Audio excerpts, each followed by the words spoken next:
오늘 이제 애저 어드밴스드 네트워크라는 주제로 발표를 진행하고자 하는데요.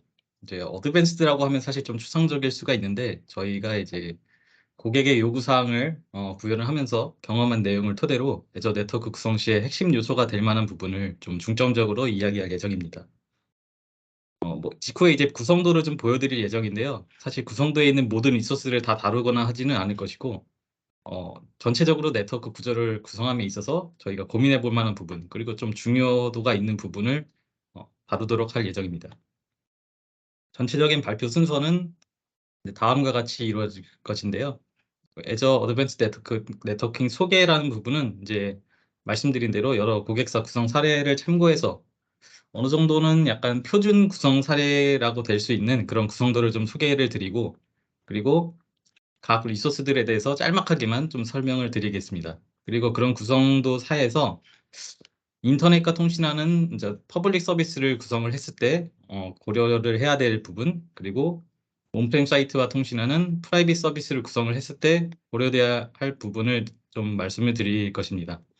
마지막으로는 이제 그런 네트워크를 구성한 다음에 최종적으로 범위를 넓혀서 글로벌 네트워크를 어떻게 구성하는지 애저 버추얼 웬이라는 리소스를 소개를 드리면서 이제 짤막하게 소개를 같이 말씀드리겠습니다.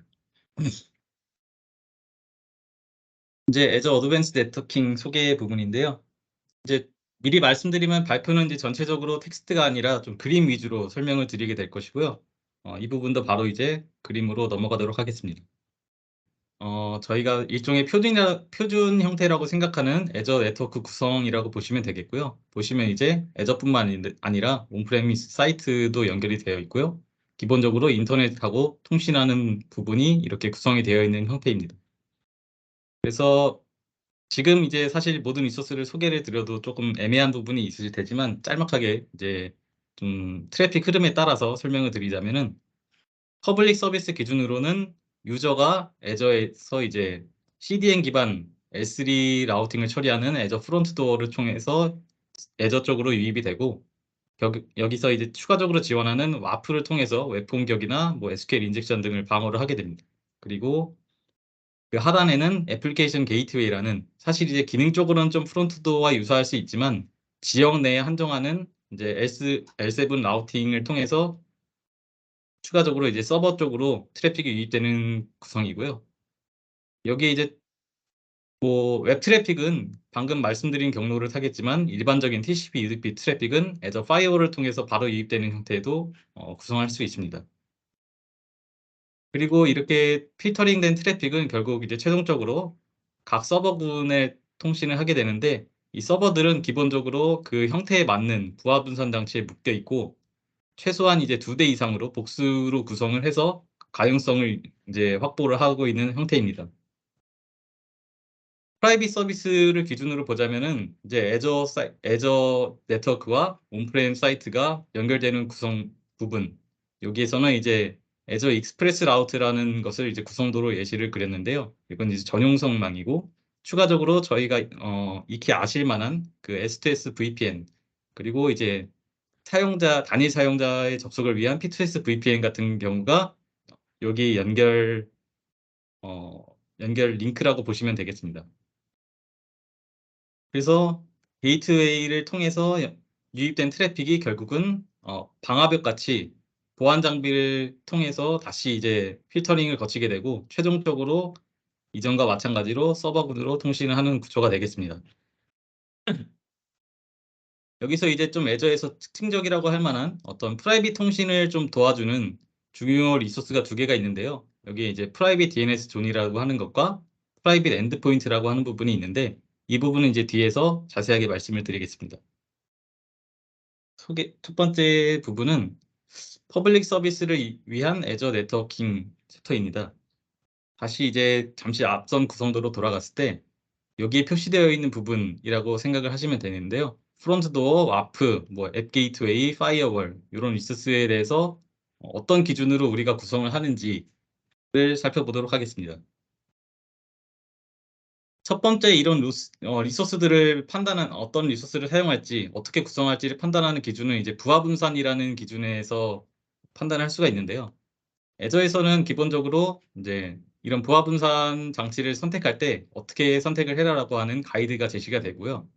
그리고 그런 제시되는 방법에 따라서 우리 실제로 사용하게 되는 리소스가 어떤 게 있는지 요 3개에 대해서만 좀 짤막하게 말씀을 드리겠습니다. 이제 부하 분산 장치를 판단을 할 때 결국 이제 애저에서 제공하는 가이드라인은 이런 식으로 구성이 되어 있는데요. 이제 저희가 실질적으로 서비스하는 트래픽이 어떤 트래픽을 처리할 것인 어떤 서비스가 어떤 트래픽을 처리하는가에 따라서 이제 나뉘게 되고, 또 뭐 인터넷을 마주하고 있느냐 아니냐, 혹은 뭐 글로벌하게 서비스를 할 것이냐, 단일 리전에서 서비스를 할 것이냐 등등에 대해서 이렇게 판단 기준이 있습니다. 그래서 사실 서비스 정의가 완벽하게 되어 있다고 한다면은 부하 분산 장치를 어떤 걸 써야 한다라는 거는 공식적으로 이렇게 나오는 부분이 있기 때문에 그 부분에 좀 판단을 기초를 해서 판단을 하시면은 사실 리소스 선택은 크게 어려움은 없습니다. 여기에 이제 뭐 사실 앞서 설명드리진 않았지만 트래픽 매니저라든가 뭐 기타 장비가 더 있을 수 있는데, 그런 부분을 전부 다 설명드리지는 않고 좀 이제 실질적으로 중요한 고민 포인트가 되는 부분에 대해서 말씀을 드리겠습니다. 네, 첫 번째로 이제 살펴볼 리소스는 애저 리소스는 애플리케이션 게이트웨이라고 하는 부분인데요. 앞서 이제 구성도 부분에서 짧게 설명을 드렸지만 이 애플리케이션 게이트웨이는 웹 트래픽만을 처리하는 L7 로드 밸런서라고 보시면 되겠습니다. 그래서 이 애플리케이션 게이트웨이의 특징으로는 뭐 URL을 기반으로 한 라우팅, 그리고 뭐 실제적으로 호출하게 되는 호스트 헤더 기반으로 라우팅을 지원한다는 점입니다.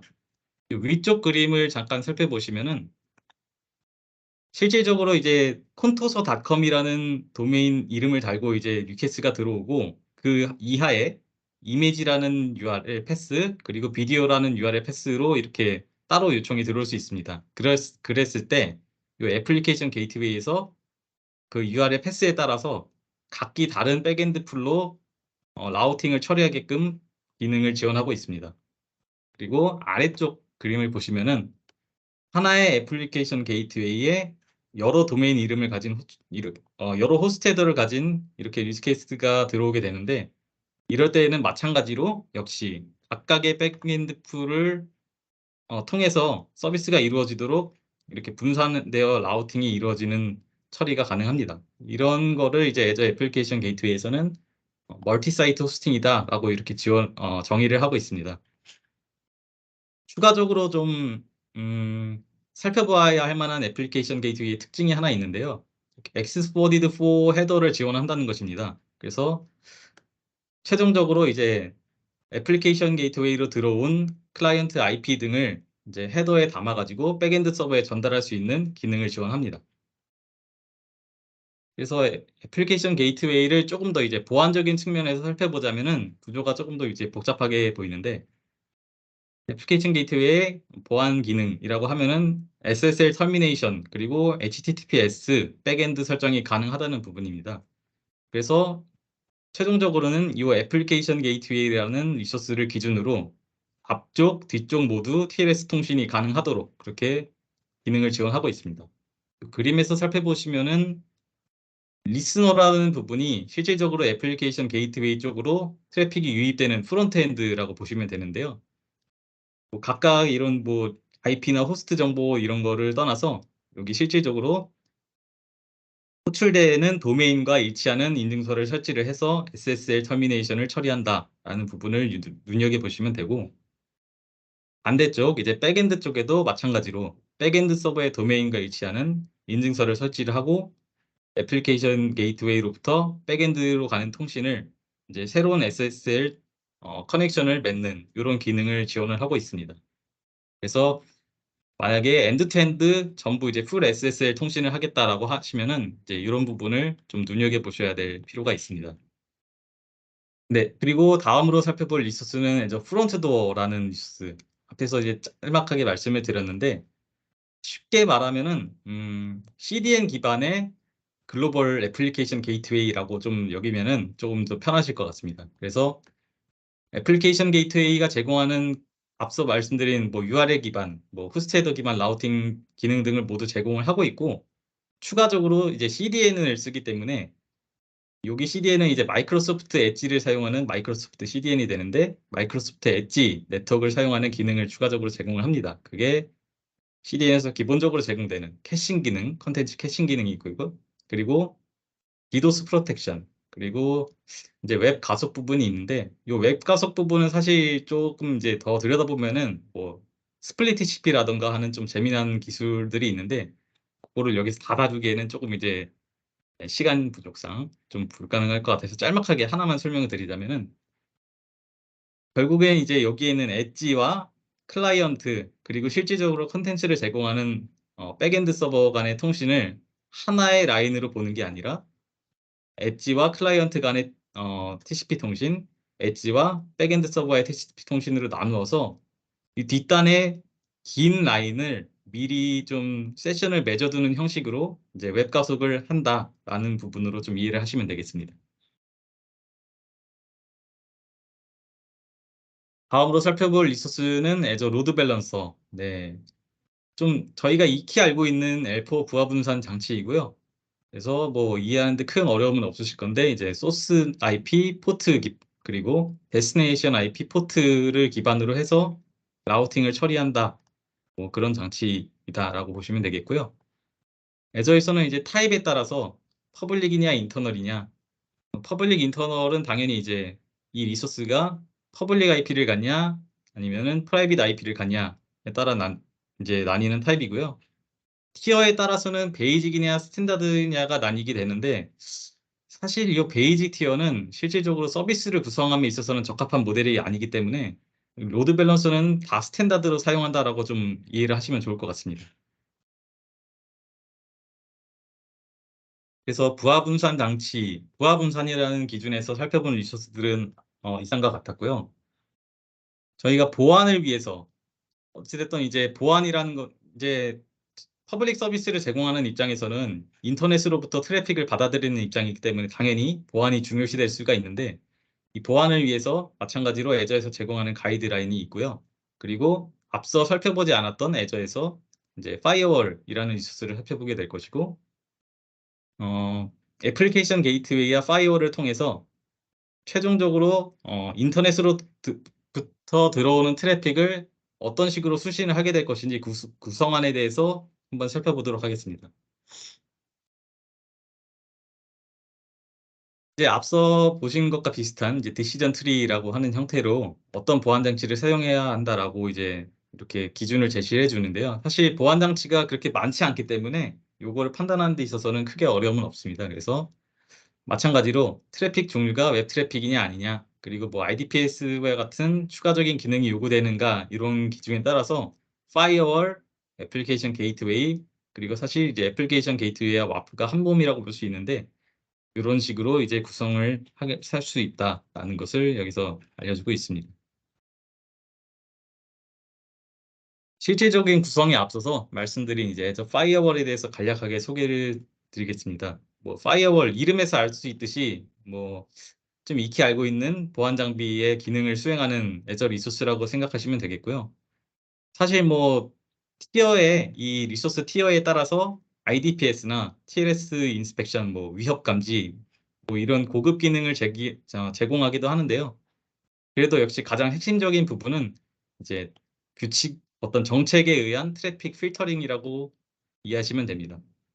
그래서 애저에서는 이 트래픽 필터링을 두 가지 종류의 이제 규칙을 통해서 수행을 하는데요. 그 규칙에 대해서 짤막하게 이제 설명을 드리자면은 이제 실제 구성되어 있는 규칙 정보입니다, 이게. 그래서 위쪽 그림은 이제 네트워크 규칙, 아래쪽 이미지는 애플리케이션 규칙에 대한 설정 화면인데요. 뭐 익히 아시는 방화벽 기능, 뭐 이 부분은 사실 이제 L3 방화벽이라고 보실 수 있겠죠. IP 포트 프로토콜을 기반으로 한 통신 차단 허용 정책이라고 보시면 되겠고요. 조금 특징적이라고 할 만한 부분은 이제 서비스 태그라는 것을 목적지에 입력할 수 있다. 그리고 어, 여기에는 사실 사용되지는 않았는데 여기 있네요. 네, IP 그룹이라는 것을 이용해서 미리 정의된 IP 그룹을 소스나 데스티네이션을 사용할 수 있다는 부분입니다. 이 서비스 태그가 조금 이제 특징적이라고 말씀드린 부분은 아무래도 MS에서 제공하는 서비스다 보니까 이런 식으로 마이크로소프트에서 제공하는 여러 서비스에 대해서 어떤 IP를 컬렉션으로 이렇게 묶어 가지고 쉽게 좀 데스티네이션을 설정할 수 있도록 기능을 제공하고 있습니다. 다음으로 이제 애플리케이션 규칙 부분은 L7에 대한 이제 트래픽 필터링 기능이라고 보시면 되겠는데요. 기본적으로 대상에 대해서 이렇게 FQDN 형식으로 FQDN 형식으로 이렇게 입력을 할 수가 있고요. 추가적으로 여기도 이제 웹 카테고리라는 다른 형태로 데스티네이션을 정의를 할 수가 있는데 웹 카테고리는 뭐 유해 콘텐츠 차단을 할 때 좀 유익한 그런 기능으로 보시면 되는데 실질적으로 예시는 뭐 이렇게 되어 있습니다. 그래서 뭐 살펴보면은 뭐 알코올, 술, 담배, 뭐 해킹, 뭐 도박 이런 카테고리로 인제 유해한 사이트들을 묶어 가지고 차단할 수 있게끔 차단을 도와주는 그런 기능이라고 생각하시면 되겠습니다. 근데 이 애플리케이션 규칙은 이제 특징적이라고 할 만한 부분이 또 하나가 있는 게 사실상 원래는 이제 웹 트래픽 HTTP나 HTTPS 트래픽의 프로토콜에 대해서만 지원을 하는데 이 MS 파이어에서는 추가적으로 MS SQL 프로토콜도 여기에 이제 사용할 수 있는 특징이 있습니다. 그래서 앞서 살펴본 부하 분산 장치 또는 보안 장치를 이용해서 저희가 인터넷으로부터 트래픽을 최초로 어떻게 수신을 할 것인가를 보안적인 관점에서 좀 구성 예시를 살펴보겠습니다. 이제 첫 번째 안은 애저 방화벽만으로 이 인터넷 트래픽을 수신하는 경우인데요. 클라이언트는 사실상 이제 애저 방화벽에 요 퍼블릭 IP 쪽으로 접속을 하게 되고 그리고 이제 방화벽에 있는 DNAT 규칙을 통해서 실질적으로 서버와 통신을 하게끔 합니다. 이제 이 과정에서 선택적으로 뭐 선택적이라고 하지만 사실 거의 필수적으로 이제 애저 방화벽에서 진단 설정 기능을 켜 가지고 인제 모든 인입되는 트래픽에 대한 로깅을 수행을 하고요. 로깅 결과에 따라서 인제 뭐 추가적인 정책의 필요성이라든가 이런 거를 판단할 수 있는 근거가 되겠습니다. 근데 이렇게 방화벽만으로 프론트 엔드 단을 구성을 하게 되면은 기본적으로 뭐 필터링이나 로깅 등은 당연히 가능하겠지만 이제 뭐 디도스 공격에 퍼블릭 IP가 직접적으로 노출되는 위험성이 있고 그리고 SQL 인젝션이나 뭐 취약성 공격과 같은 웹 공격에 대해서는 전혀 방어할 수 있는 수단이 없다는 그런 단점이 있습니다. 그래서 그런 거는 이제 앞서 살펴본 애플리케이션 게이트웨이 사실 여기 인제 와프가 하나 더 들어가게 돼 있는데 요런 구성을 통해서 그런 방어를 수행할 수가 있습니다. 그래서 이 안은 애플리케이션 게이트웨이만 사용했을 때인데요. 사실 애플리케이션 게이트웨이는 오직 이제 HTTP나 HTTPS 웹 트래픽만을 처리하는 리소스이기 때문에 뭐 웹 트래픽이 아닌 경우에 대해서는 트래픽 인이점이 없죠. 그래서 그런 맹점이 있고 또 하나가 여기에 있는 버추얼 머신이 인제 외부로 아웃바운드 통신을 한다고 했을 때 그런 프록시 기능도 이용할 수 없다는 그런 단점이 있어서 결국에는 약간 이런 식으로 두 개를 같이 쓰자라는 식으로 구성을 많이 하게끔 됩니다. 그래서 세 번째 안은 애플리케이션 게이트웨이와 애저 파이어월을 같이 쓰는데 인라인으로 구성하는 게 아니고 이렇게 패러렐하게 구성해서 트래픽 종류에 따라서 좀 분기해서 트래픽을 수신하는 구조가 되겠습니다. 그래서 왼쪽에 애플리케이션 게이트웨이는 웹 트래픽을 수신하고 오른쪽에 방화벽은 일반적인 TCP, UDP 통신을 담당하게 되는 형태가 되겠습니다. 이렇게 구성을 했을 때는 인제 당연히 방화벽을 통해서 일반적인 이 뒷단에 있는 서버가 인바운드, 아웃바운드 통신을 모두 수행을 할 수가 있게 되겠고요. 뭐 예시라고 한다면은 요 서버의 관리자가 인제 좀 더 방화벽을 통해서 보안이 강화된 경로를 통해서 서버에 접근할 수 있다라는 점이 되겠습니다. 근데 이렇게 수평적으로 두 리소스를 구성하는 게 아니고 인제 수직으로 구성하는 방법도 있는데요. 그 첫 번째 안은 이제 애플리케이션 게이트웨이를 방화벽 뒷단에 두는 구조가 되겠습니다. 그래서 인제 방화벽 이제 TCP나 UDP 트래픽 모든 트래픽을 수신할 수 있는 방화벽을 최상단에 두어서 아까와 마찬가지로 DNAT 규칙을 통해서 애플리케이션 게이트웨이 쪽으로 트래픽이 다시 유입되고 최종적으로 이제 웹 트래픽을 처리하는 서버와 통신을 하게 되는 구조가 되겠습니다. 이런 구조에서는 이제 방화벽에서 필터링된 트래픽만 애플리케이션 게이트웨이로 들어오고 결국엔 이제 방화벽과 애플리케이션 게이트웨이가 제공하는 와프를 모두 거치게 되므로 앞서 살펴본 그런 공격 유형, 여러 가지 공격 유형에 대해서는 대체적으로 다 대비를 할 수 있다라는 점은 장점이 되겠습니다.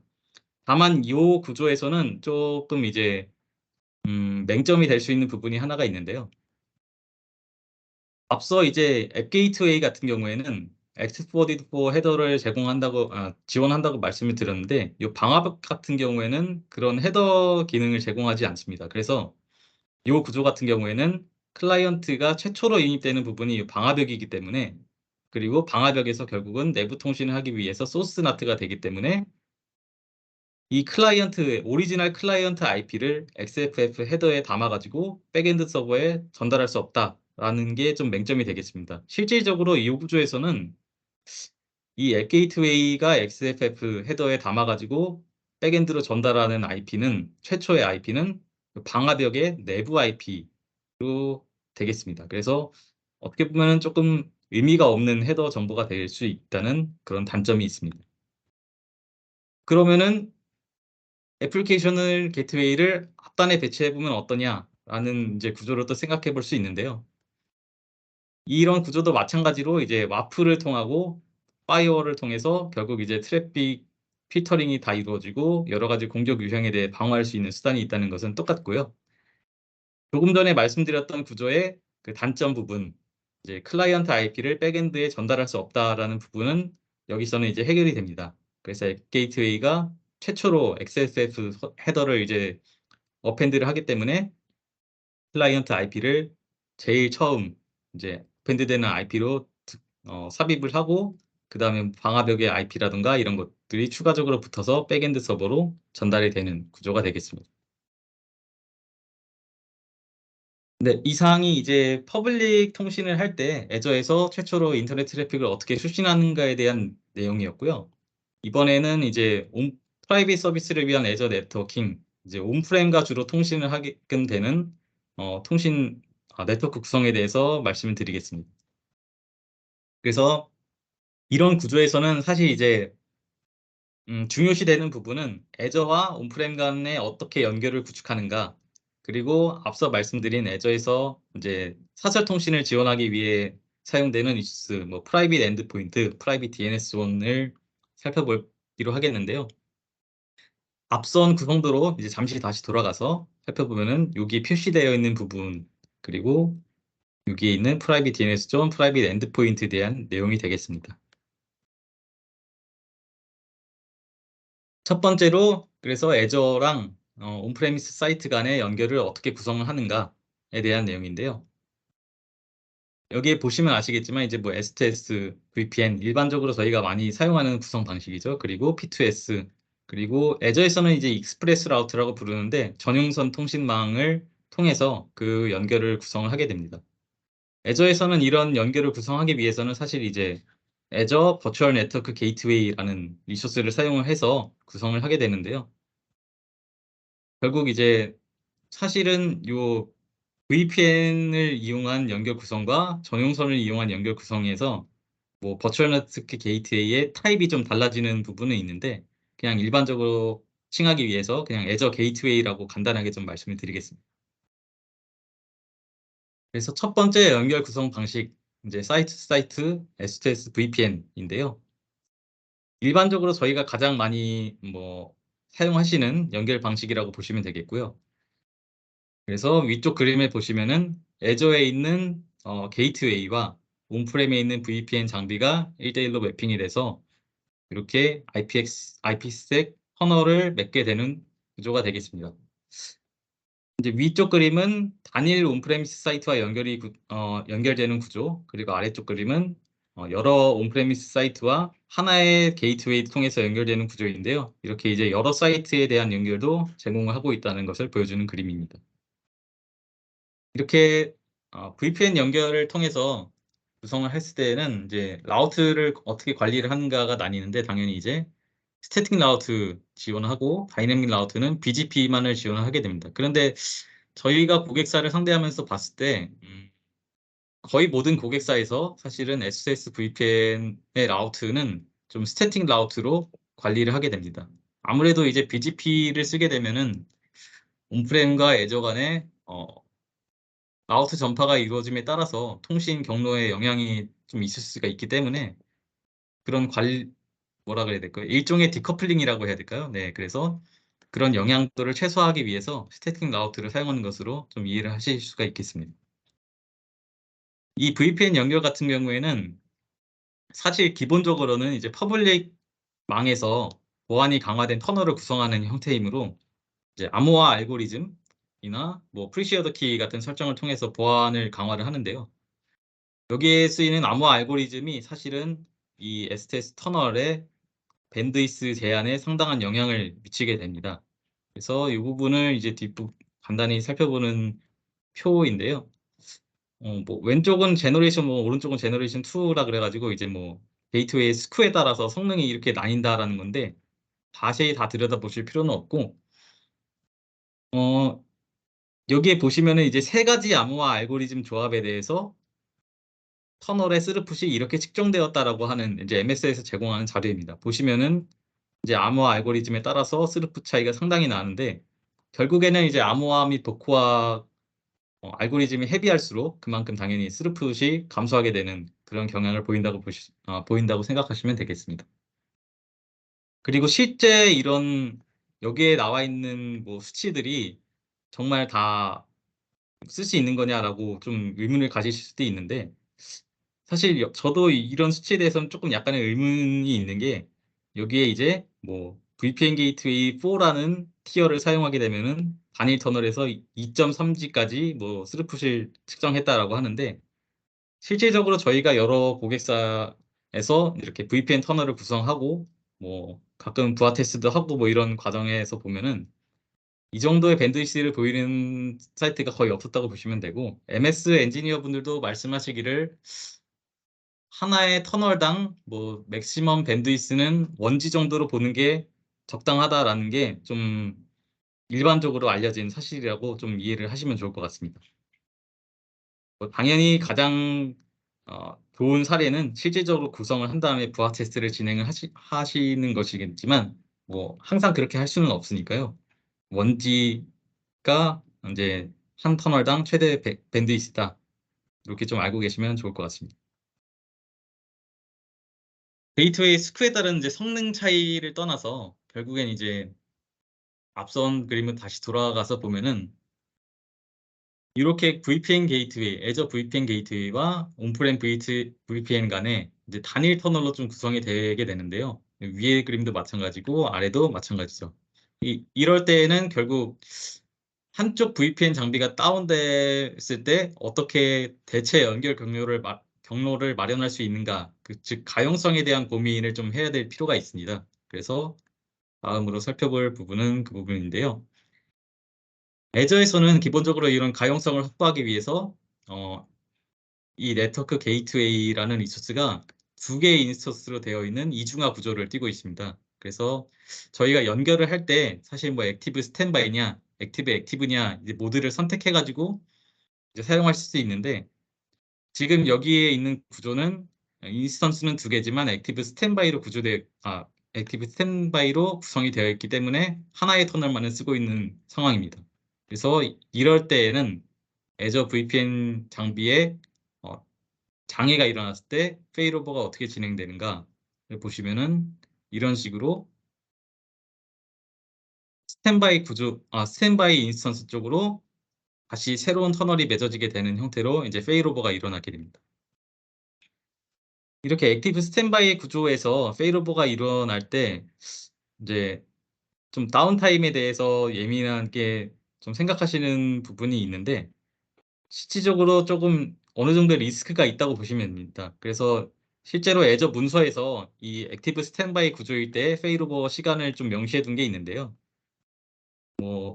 플랜드 메인터넌스 같은 경우에는 예를 들어 이 액티브 장비에 플랜드 메인터넌스가 일어난다. 그러면은 뭐 10에서 15초 이렇게 새로운 터널로 연결이 구성되기까지 10에서 15초이고, 만약에 좀 예기치 못한 그런 사태가 발생을 해서 이 VPN 장비에 장애가 발생한다면은 운이 나쁘면 최대 1에서 3분이라고 좀 표시가 되어 있습니다. 그래서 액티브 스탠바이 구조를 좀 사용하실 때에는 이 정도의 다운타임을 감수해야 되는 좀 리스크가 있다고 생각을 하시면 되겠습니다.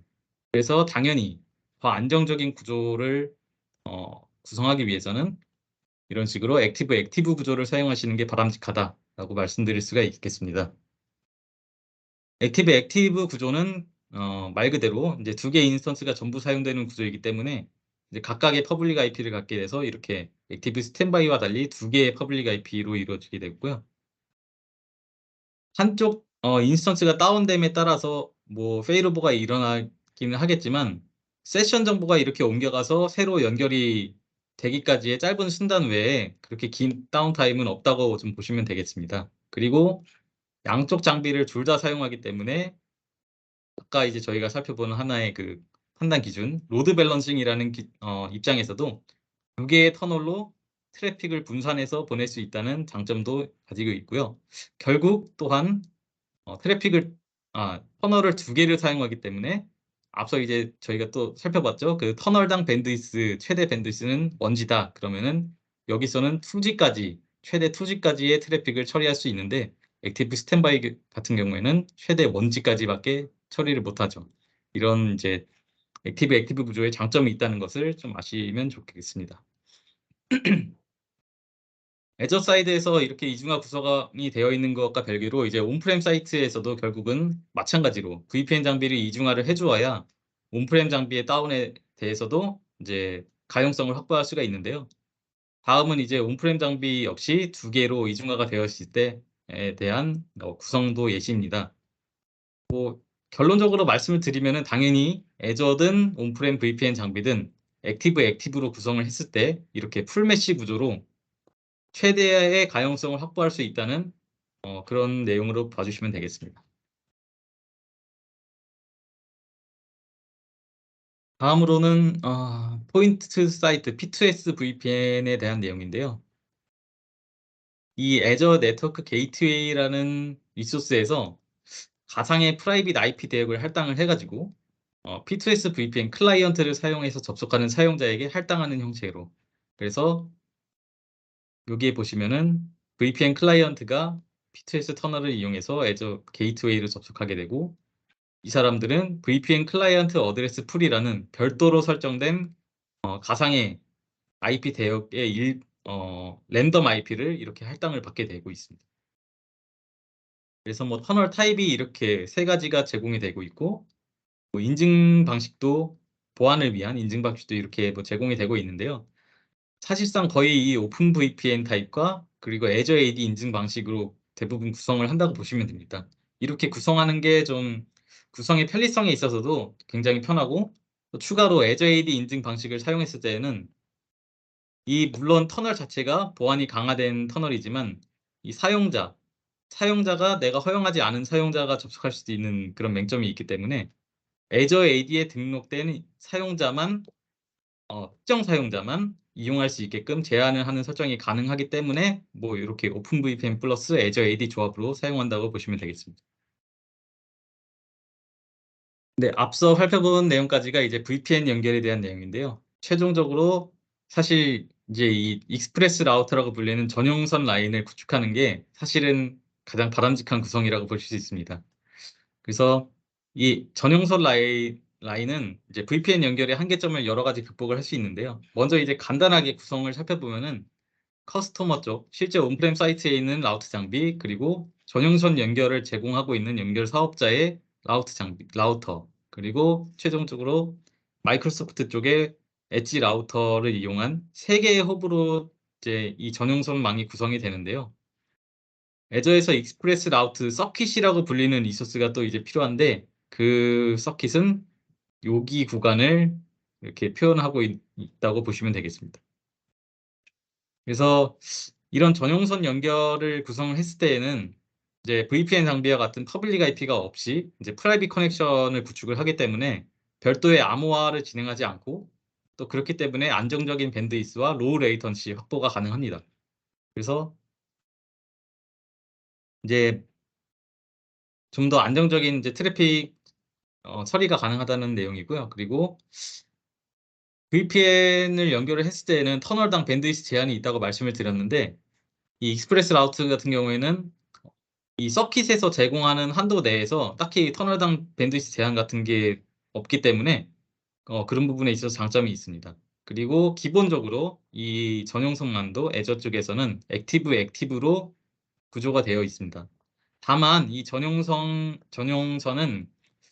기본적으로 BGP 라우트를 통해서 이제 라우트 교환이 이루어지는데 이제 애저에서 액티브라고 뭐 설정이 되어 있다고 하지만 사실 온프렘 사이트 쪽에서 라우트 광고를 어떻게 해주냐에 따라서 실질적으로는 뭐 액티브 스탠바이로 동작할 수도 있게 되는 그런 점이 있습니다. 그래서 이 터널의 모드라고 해야 될까요? 네, 그거는 온프렘의 라우트 광고 방식에 좀 의존한다라고 보시면 되겠습니다.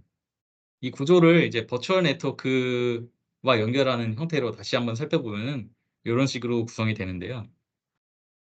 보시면 각 버추얼 네트워크에 구성되어 있는 게이트웨이 그리고 아까 말씀드린 익스프레스 라우트 서킷이라는 리소스를 이런 식으로 연결을 해서 이제 연결성을 구성을 합니다. 이랬을 때 이 각각의 네트워크는 익스프레스 서킷을 통해서 라우트 정보를 서로 교환하기 때문에 사실상 요 스포크 네트워크들 간에도 서로 간의 라우트 정보를 알 수 있는 그런 특징이 있습니다. 만약에 뭐 내부 정책상 우리는 스포크 간의 통신을 허용하지 않는다라고 하시면은 중간 홉에 뭐 방화벽을 두던가 아니면 엔드포인트 단에 뭐 어떤 ACL 같은 처리를 할 수 있는 시큐리티 그룹을 두어서 이런 트래픽을 좀 제어해야 합니다. 그래서 앞서 이제 말씀드린 게 여기 있는 애저의 네트워크 게이트웨이와 ER 서킷 간의 연결을 구성한다고 했는데요. ER 서킷의 스쿠에 따라서 이제 연결이 가능한 네트워크의 위치가 좀 정해져 있다고 보시면 됩니다. 그래서 그 부분을 표현하는 예시인데요. ER 서킷이 로컬이냐, 스탠다드냐, 프리미엄 티어냐에 따라서 어느 위치에 있는 게이트웨이를 연결할 수 있는가에 대한 내용입니다. 그래서 실질적으로 이 로컬 같은 경우에는 같은 위치에 있는 서킷과 게이트웨이를 연결하고 스탠다드 같은 경우에는 지정학적 위치 여기에서 예시는 이제 유럽이 될 것 같네요. 그래서 웨스트 유럽과 프랑스에서도 런던에 있는 서킷에 연결할 수 있다. 그리고 프리미엄 같은 경우에는 그런 제한이 없이 글로벌하게 다 연결할 수 있다라는 부분입니다. 밴드위스 모델에 대해서도 말씀을 드릴까 했는데 이 부분은 조금 이제 스킵을 하도록 하겠습니다. 그래서 게이트웨이 스크에 따라서도 VPN과 마찬가지로 성능의 차이가 있을 수 있다. 뭐 이 부분도 이렇게 구성이 되어 있고요. 그래서 앞서 살펴본 VPN과 전용선을 이용해서 어떤 식으로 좀 구성을 할 수 있는 방법이 있는가? 그 시나리오 예시라고 보시면 되겠는데요. 이렇게 STS VPN과 ER을 동시에 연결을 구축하는 형태 중에 하나입니다. 이 예시는 그래서 여기 보시면은 이 버추얼 네트워크와 헤드쿼터라는 이제 온프렘 사이트가 두 개의 연결로 구성이 되어 있는데요. 말씀드렸다시피 이 전용선망은 BGP 라우트를 사용하게 되고 온프렘에서의 라우트 광고에 의존하기 때문에 이거를 온프렘에서 어떤 라우팅 프레퍼런스를 수정을 해서 우리는 고성능 안정적인 라인을 사용할 수 있는 전용선망을 프라이머리로 쓸 것이고 그리고 이렇게 암호화가 이루어지는 VPN 라인을 세컨더리로 사용할 것이다 라고 이렇게 설정할 수도 있습니다. 그래서 만약에 이 프라이머리 쪽 전용선망 쪽에 장애가 발생했을 때는 이런 식으로 VPN망을 통한 이제 페일오버가 이루어지게 되는데요. 당연히 이제 퍼포먼스에서는 차이가 있을 수 있지만 어쨌든 연결성을 유지할 수 있다는 점에서는 뭐 바람직한 가용성 구성이라고 말씀드릴 수 있습니다. 이거는 이제 마찬가지로 조금 온프렘 라우트 광고에 의존한 좀 다른 시나리오인데요. 이번에는 서비스 종류에 따라서 사용하는 터널을 결정하는 겁니다. 그래서 뭔가 중요한 서비스의 경우에는 마찬가지로 고성능의 전용선망을 이용하고 좀 백업이나 아니면 뭐 배치 작업 같은 중요도가 떨어지는 서비스는 이렇게 VPN 라인을 이용해서 통신을 하겠다. 뭐 이런 시나리오도 가능하다는 예시입니다. 그래서 이렇게 이제 온프렘과 애저 간의 어떤 연결성을 구축한 이후에 그다음에 이제 프라이빗 통신을 어떻게 더 지원을 할 수 있는가, 어떻게 더 프라이빗 통신을 강화할 수 있는가에 대한 내용을 좀 다뤄볼 예정입니다. 그게 앞서서 이제 트래픽이 온프렘과 애저 간에 어떤 식으로 처리가 되는지 간단하게 살펴보면은 저희가 앞서 살펴본 VPN이나 ER을 통해서 온프렘에서 애저로 트래픽이 유입되고 게이트웨이를 통해서 유입된 트래픽을 뭐 내부 라우팅 정책에 따라서 보안 장비, 방화벽으로 보내서 필터링을 진행하고 최종적으로 필터링이 된 트래픽이 이제 서버군의 부하 분산 장치로 유입되는 형태가 됩니다. 근데 여기서 이제 위쪽의 예시는 이 서버군이 버추얼 머신이고요. 버추얼 머신은 기본적으로 버추얼 네트워크 안에 이제 프라이빗 IP를 갖는 구조이기 때문에 온프렘의 사이트에 있어서 어, 라우트 정보를 다 확인할 수 있는 그런 하나의 프라이빗 네트워크라고 인식이 되기 때문에 연결성에 딱히 문제가 없습니다. 다만 애저에서 추가적으로 제공하는 파스 자원들, 이제 위에부터 뭐 앱 서비스나 SQL 데이터베이스, 그리고 데이터 레이크 스토리지, 뭐 일반 스토리지 어카운트 이런 것들이 있는데요. 이런 것들은 사실 기본적으로는 프라이빗 통신을 지원하지 않고 퍼블릭 엔드포인트만 지원을 하는 리소스들입니다. 다만 애저에서는 이런 것들에 대해서도 이제 사서 통신을 할 수 있게끔 프라이빗 엔드포인트라는 리소스를 통해서 사서 통신이 가능하도록 지원하고 있다. 그래서 이런 리소스들은 기본적으로 버추얼 네트워크 밖에 있는 리소스다라고 좀 알아두시면 되겠습니다. 앞서 이제 프라이빗 엔드포인트를 사실 말씀을 드렸는데 이렇게 사설 통신을 지원하는 엔드포인트는 사실 서비스 엔드포인트, 프라이빗 엔드포인트 두 개가 있습니다. 그래서 각각에 대해서 이제 살펴보도록 하겠습니다.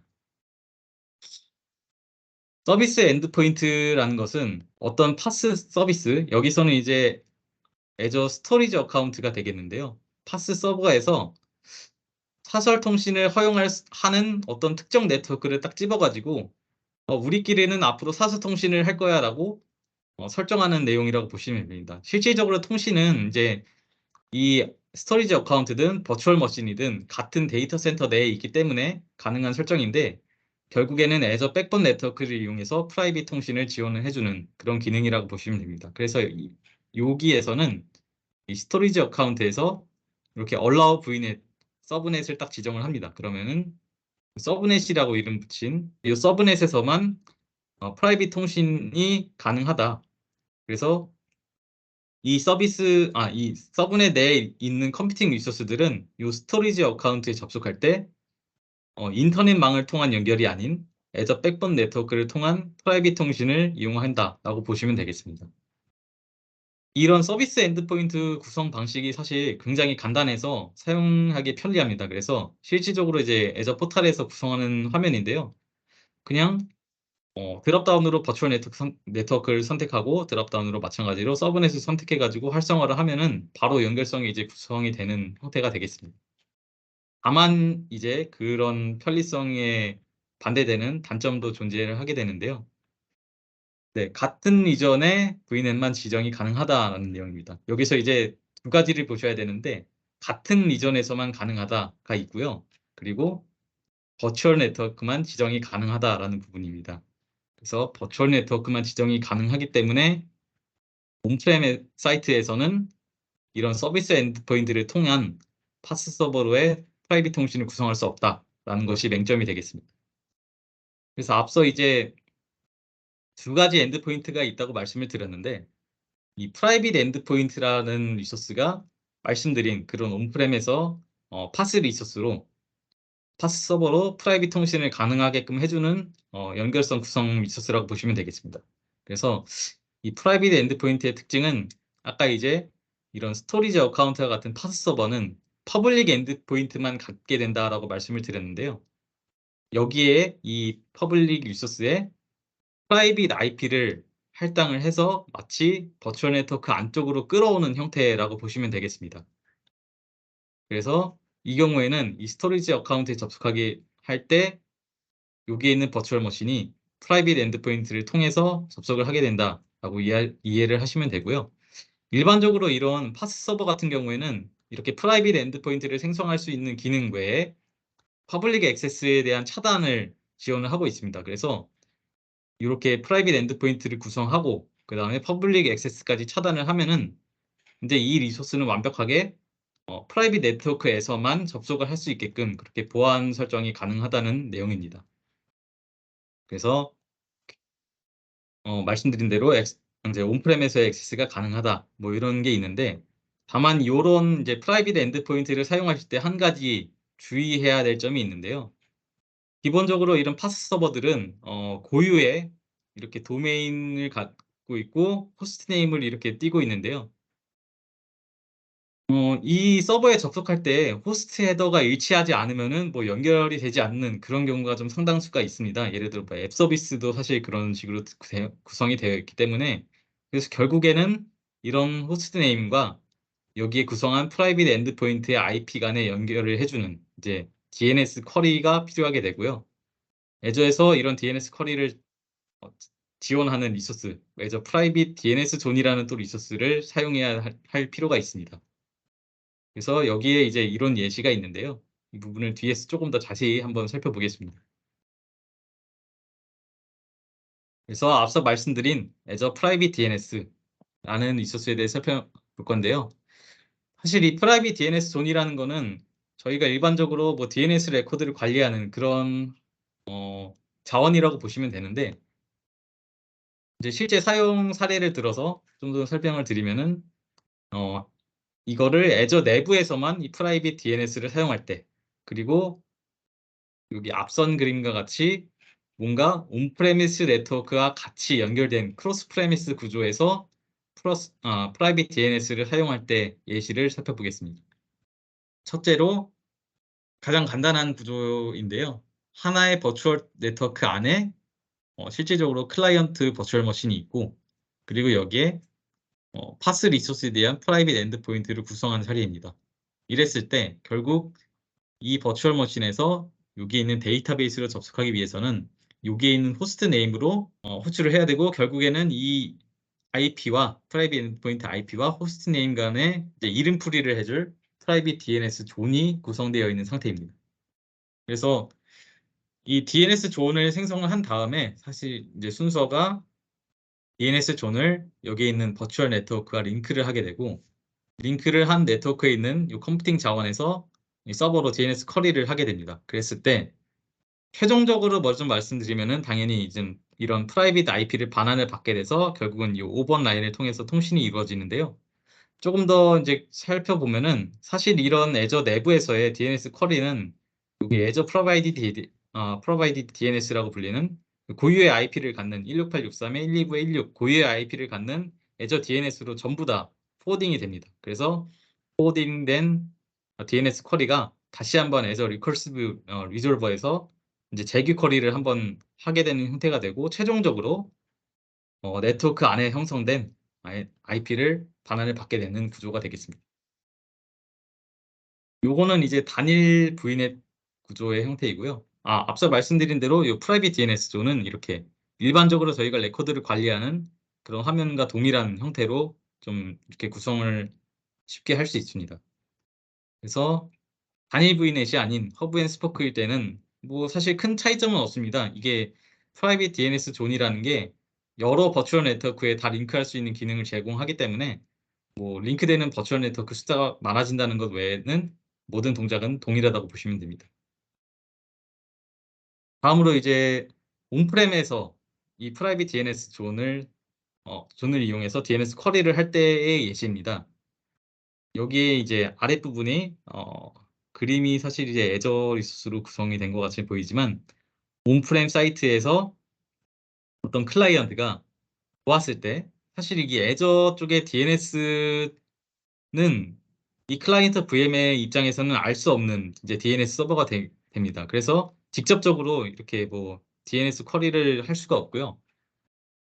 그래서 결국에는 온프렘에서 오는 이 DNS 쿼리를 여기 Azure Provided DNS로 포워딩을 해줄 DNS 포워더가 이렇게 Azure 내부에 구성이 될 필요가 있습니다. 여기에서는 이제 버추얼 머신을 이용해서 해당 서버를 구성을 했는데 사실 Azure 방화벽에서도 DNS 프록시라는 기능을 이용하기 때문에 뭐 방화벽을 사용하고 있는 환경이라면은 해당 기능을 활성화해서 이런 DNS 포워딩을 구성할 수 있습니다.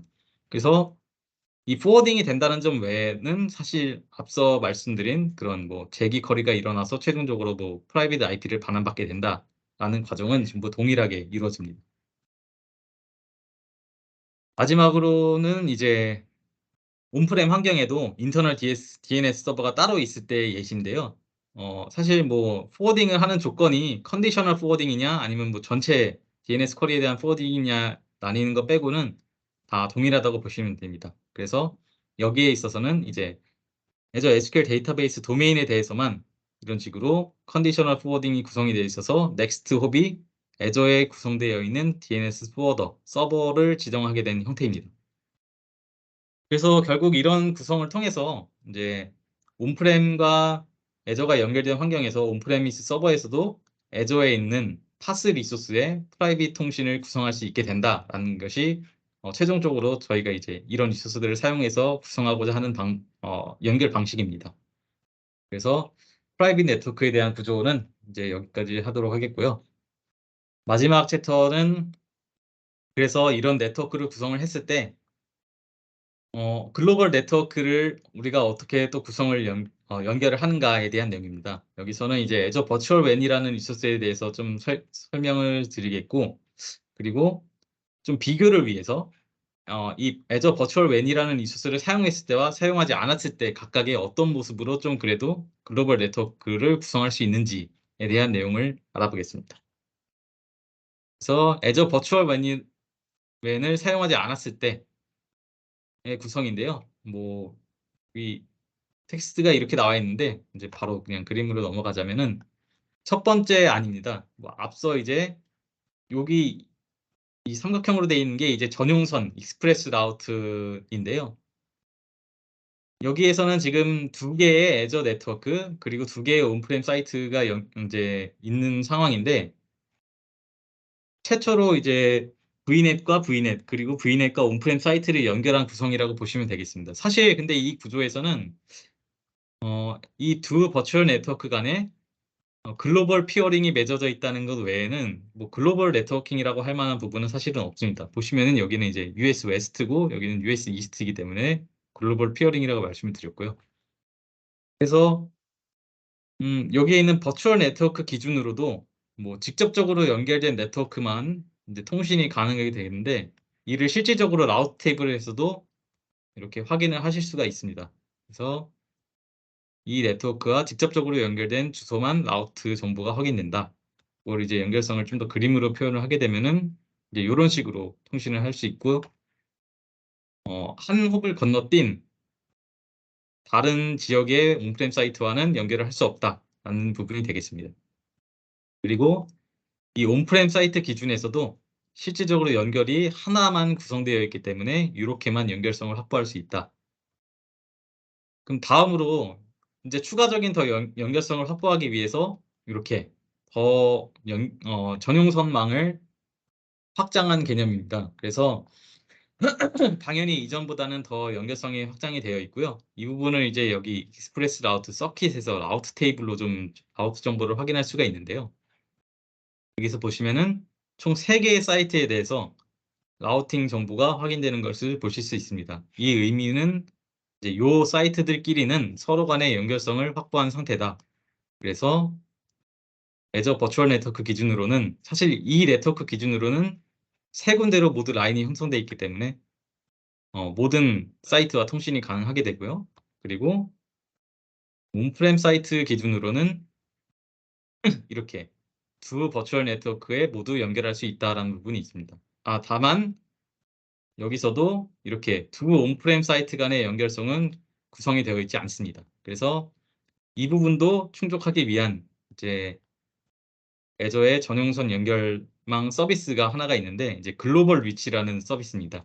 이 글로벌 리치라는 서비스를 이용해서 두 서킷 간에 이제 라우팅을 직접적으로 교환하고 바로 연결되게끔 하는 연결을 구성을 하게 되는데요. 이랬을 때에는 마찬가지로 라우트 테이블을 확인을 해보면은 네 가지 사이트에 대해서 전부 라우트 정보가 담겨 있는 것을 확인하실 수 있습니다. 그러면은 이 구조에서는 결국 이 네 사이트는 풀메시 구조로 전부 다 서로 간에 통신할 수 있는 구조라고 보시면 되겠습니다.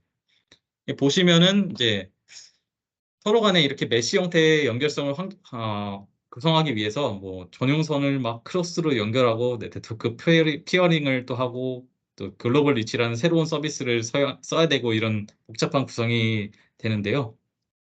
네, 이건 넘어가서 애저 버추얼 웬이라는 리소스를 사용을 하게 되면은 이런 부분을 상당히 쉽게 더 구성을 할 수 있다라는 점이 있습니다.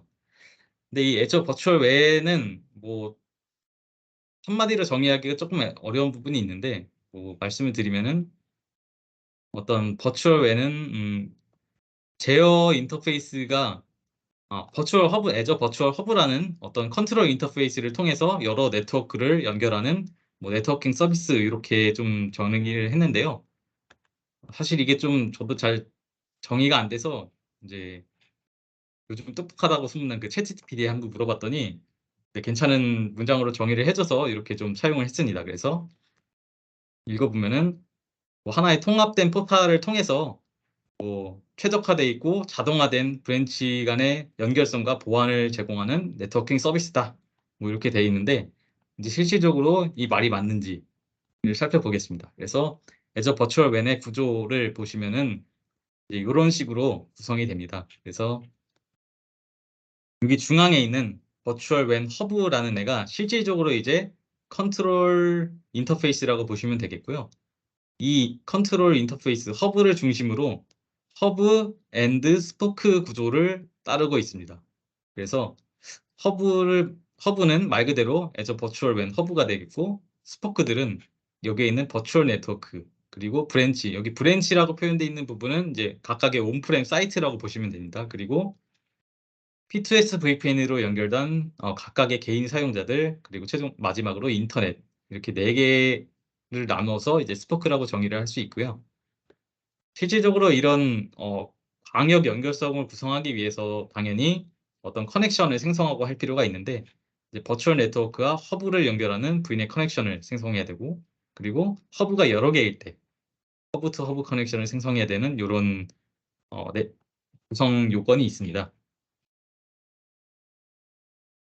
그래서 이제 이 그림을 조금 더 확대를 시켜보면은 사실 여기에 이제 표현은 되어 있지 않았는데 실질적으로는 이런 식으로 ER 게이트웨이나 버추얼 네트워크 게이트웨이가 이렇게 생성이 되어 있습니다. 그래서 이 버추얼 허브에는 각각 종류의 게이트웨이를 하나씩 배포해서 사용할 수 있다라는 점이 있고요. 그리고 또 허브가 여기 보시면은 리전 1, 2 이렇게 두 개로 나뉘어져 있는데 이 하나의 허브는 하나의 리전에 이렇게 종속이 된 형태입니다. 근데 여기서 또 특징적인 부분은 그렇다고 이 리전 1과 리전 2가 꼭 다를 필요는 없다. 다시 말해서 하나의 리전 안에서도 허브를 여러 개 생성해서 이렇게 버추얼 웬 형태의 네트워크를 구성할 수 있다라는 점입니다. 실질적으로 이제 이 버추얼 허브라는 애가 처리할 수 있는 최대 밴드위스가 아마 20G로 알고 있는데 그래서 만약에 그 이상의 밴드위스가 한 지역에서 필요하다라고 하시면은 하나의 지역에 여러 허브를 두는 그런 구조를 고려하실 수 있습니다. 그래서 이제 버추얼 웬으로 사용했을 때 연결성을 나타내는 도식인데요. 뭐 결론을 먼저 말하면은 다 연결이 된다. 그래서 모든 홉 간의 연결성을 보장한다라는 내용입니다. 그래서 뭐 VNet 간에도 통신이 되고 여기 보면 이렇게 그리고 VNet과 온프렘 간의 통신도 허브를 통해서 이런 식으로 통신이 이루어지고 온프렘과 온프렘 간의 통신도 뭐 심지어 허브를 넘나들면서 이렇게 다 연결성이 구성되는 형태라고 보시면 되겠습니다.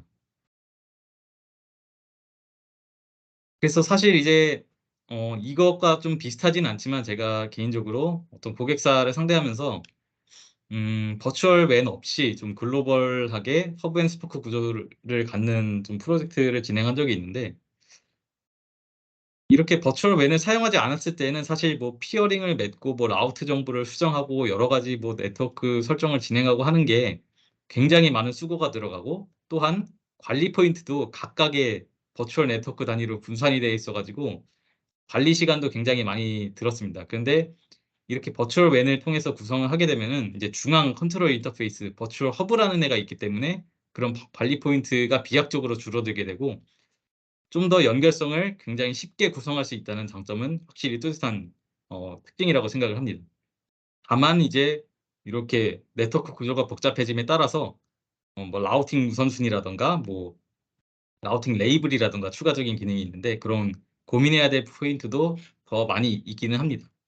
그래서 그런 라우팅에 대한 예시를 이제 마지막으로 주제로 살짝만 알아보도록 하겠습니다. 요거는 넘어가고요. 그래서 이제 문서에서도 이 라우팅 시나리오를 소개를 하고 있는데 조금 이제 재미난 내용이 몇 개가 있어서 이제 이렇게 가져와 봤습니다. 그래서 라우팅 시나리오가 이렇게 말씀드린 것 중에 첫 번째, VPN과 ER을 같이 사용하는 예시는 아까 이전에도 말씀드린 예시랑 사실 동일한데, 버추얼 웬 환경에서는 어떻게 구성을 하는지, 그리고 서비스별로 분배하는 것도 이전에 말씀드린 이제 그 VPN과 ER을 서비스별로 통신 구간을 달리하는 설정, 요것도 이제 있는데, 특징적이라고 할 만한 부분은 좀 밑에 있는, 네, 라우팅 프레퍼런스를 이용한 브랜치 간의 액티브 스탠바이 구조라고 되어 있는데, 요거는 이제 뒷부분에서 조금 더 말씀을 드리겠습니다. 그래서 앞서 살펴봤던 그런 구조를 이제 실질적으로 구현을 하기 위해서는 사실상 먼저 애초 버추얼 허브 쪽에서 여기에 있는 이제 실질적으로 이게 허브를 구성하는 화면인데요. 허브 라우팅 프레퍼런스라는 옵션을 좀 설정을 해야 됩니다. 그래서 이 짧게 말해서 이제 HRP라고 좀 말씀을 드리겠는데, 여기에서 드랍다운으로 뭐 익스프레스 라우트냐, VPN이냐, AS 패스냐를 설정을 하게 되면은 어떤 특정 데스티네이션으로 통신하는 경로가 여러 개가 있을 때 어느 경로를 우선할 것인가를 정하는 이제 옵션이라고 보시면 되겠습니다. 그래서 여기서는 기본적으로 사실 이제 전용선망이 디폴트인데요. 익스프레스 라우트로 구성되어 있는 경로를 가장 먼저 이제 고려한다라는 점이 여기의 옵션 내용입니다. 그래서 이전에 봤던 사례, VPN과 ER을 이중화하는 구조를 버추얼 웬 환경에서 다시 살펴보면은, 네, 여기서는 이제 라우팅 프레퍼런스, 사실 아까 그 VPN을 말씀드릴 때는 요런 옵션을 이제 온프렘에서 광고하는 라우트에 따라 달라진다라고 했는데, 이제 버추얼 허브를 사용하게 되면서 애저에서도 요런 옵션 설정이 가능해진다라는 걸 좀 보여드리려고 요거를 예시를 가져왔습니다. 그래서 애저 허브에서 아까 말씀드린 대로 라우팅 프레퍼런스를 익스프레스 라우트로 설정을 했을 때, 요게 이제 박스친 부분을 보시면은 허브와 이 브랜치 간의 연결 라인이 두 개가 있습니다. 2번, 3번 라인이 두 개가 있는데, 2번은 VPN이고 3번은 이제 전용선이죠. 그러면은 전용선을 우리가 우선하는 옵션을 설정을 했기 때문에 그 전용선 라인이 우선 통신 대상이 되고, 이쪽 라인에 문제가 없을 때에는 사실 2번 라인으로는 트래픽이 흐르지 않는 구조가 됩니다. 그래서 결과적으로는 액티브 스탠바이 구조를 이렇게 라우팅 우선순위에 따라 구성할 수 있다라는 예시가 되겠습니다. 그리고 이제 아까 말씀드린 조금 이제 저도 좀 특징적이라고 할 만한 내용인데요. 이제 브랜치 간 액티브 스탠바이 구성이다라고 되어 있는데, 이제 조금 자세히 설명을 드리겠습니다. 말씀을 아까 드렸는데 이 브랜치는 이제 각각의 온프렘 사이트를 말씀을 드렸죠. 그래서 여기서도 이제 옵션을 보시면은 라우팅 우선순위를 익스프레스 라우트로 설정을 했고, 여기서 vnet 1이라고 이제 가정을 하겠습니다. 소스가 vnet 1에서 데스티네이션이 이런 IP를 가질 때 과연 어떤 브랜치로 우선 경로를 틀어서 통신을 하게 되는가를 알아보는 시간을 갖겠습니다. 그래서 10.50.0.10이라는 IP를 포함하는 대역이 사실 허브 1 쪽에 연결된 브랜치만 봐도 세 브랜치가 전부 다 이 IP를 포함하고 있죠. 그러면은 저희가 이제 어떤 경로가 우선되는지를 판단하는 기준을 이제 확인을 해봐야 되는데, 최초로 저희가 이제 라우팅 프레퍼런스를 전용선으로 설정을 했기 때문에 여기에 1, 2, 3, 4번 라인에서 트래픽이 이렇게 온 다음에 1번, 2번은 VPN으로 연결된 라인이기 때문에 우선순위에서 일단 배제됩니다. 우선순위가 밀린다고 하는 표현이 맞겠네요. 그리고 3번, 4번이 이제 2R로 구성이 되어 있기 때문에 우선 연결 대상으로 좀 선정이 된다고 보시면 됩니다. 그런데 이제 이 3번, 4번에서도 결국은 어떤 라인을 이용할지가 결정이 되어야 되기 때문에 그 판단 기준에 대해서도 또 이제 살펴봐야 되는데 3번, 4번으로 연결됐을 때 그러니까 여기서는 브랜치 2와 브랜치 두 번째 브랜치와 세 번째 브랜치라고 얘기를 하겠습니다. 그래서 두 번째 브랜치 쪽에 보시면은 AS 패스가 프리펜드가 이렇게 되어 있다는 것을 확인할 수 있습니다. 그러면은 기본적으로 저희가 뭐 애저뿐만 아니라 라우팅 우선순위를 따질 때 AS 패스가 짧은 쪽을 당연히 우선시하기 때문에 2번 브랜치의 이 긴 AS 패스보다는 3번 브랜치 AS 패스 프리펜드가 일어나지 않은 이쪽을 우선시해서 최종적으로 통신하는 대상은 이런 식으로 좀 경로가 구성이 됩니다.